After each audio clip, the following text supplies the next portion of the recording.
The country of Haiti is under a state of emergency tonight after President Jovenel Moise was assassinated early this morning. He had been in office for 4 years. His wife, Martine, was wounded in the brazen attack at their home on the outskirts of the capital, Port-au-Prince. Tonight, she has been airlifted to Miami for treatment. Yamiche Alcindor begins our coverage.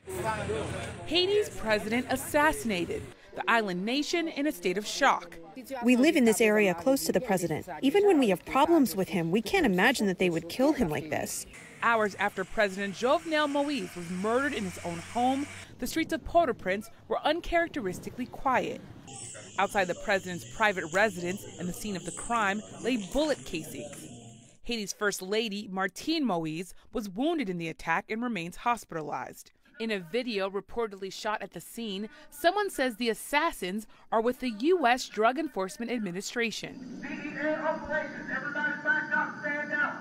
But Haitian ambassador to the U.S., Bochit Edmond, said the DEA was not involved. Instead, he blamed mercenaries who spoke English and Spanish.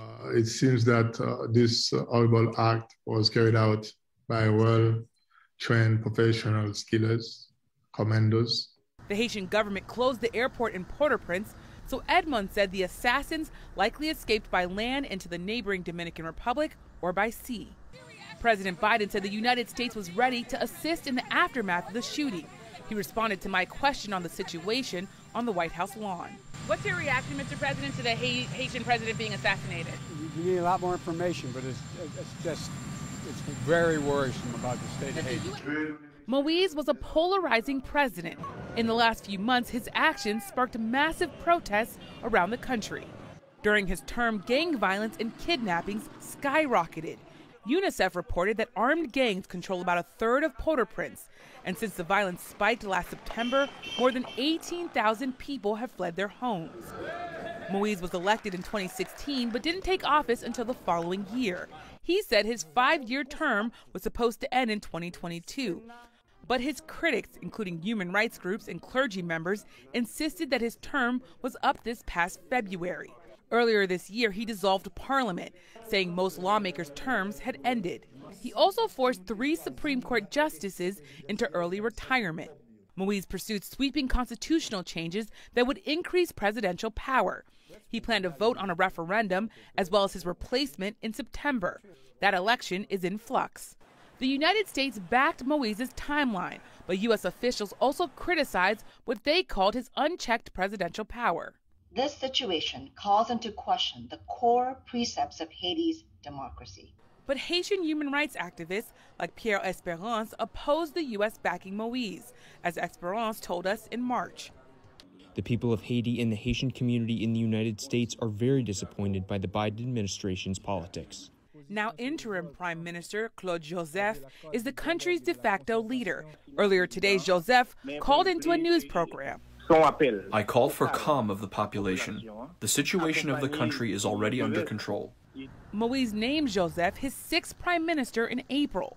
But Moise had intended for a 7th, Ariel Henry, to replace him. He was supposed to be sworn in today. For more on the assassination of President Moise and the shockwave that it sent through Haiti, I'm joined by Robert Faton.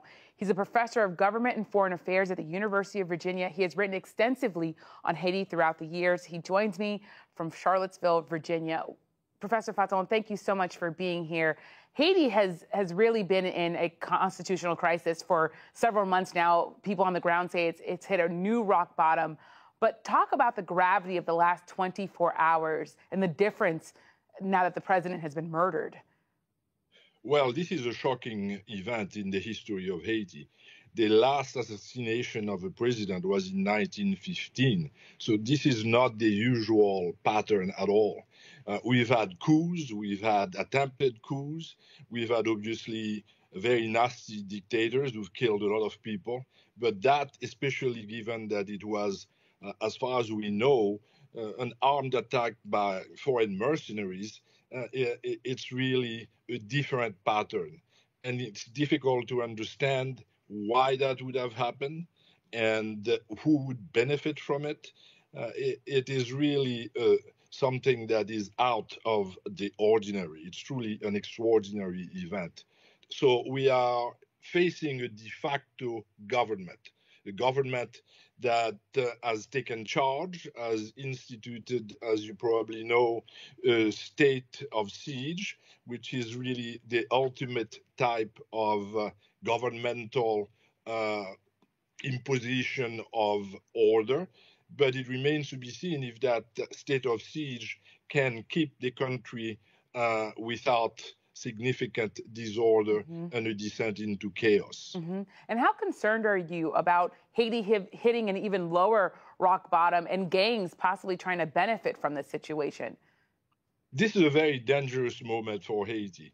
My personal hope is that what we will get is a government of national unity that could take over and set a situation whereby elections would be possible, not immediately, but probably next year, and where there would be some sort of reconciliation between all of the different Haitian actors. Now, whether we can get there is the big question. The opposition has shown no inclination to really join with the government of Jovenel Moïse, but Jovenel Moïse, as president, is gone. So in a paradoxical way, in a tragic way, this might be an opening for such a compromise. But we will have to see, and we will have to see also whether the current prime minister is in fact going to remain in that position. There have been a lot of Haitians who have been disappointed in the stance of the Biden administration toward Haiti. What role do you see the U.S. potentially playing now after this assassination?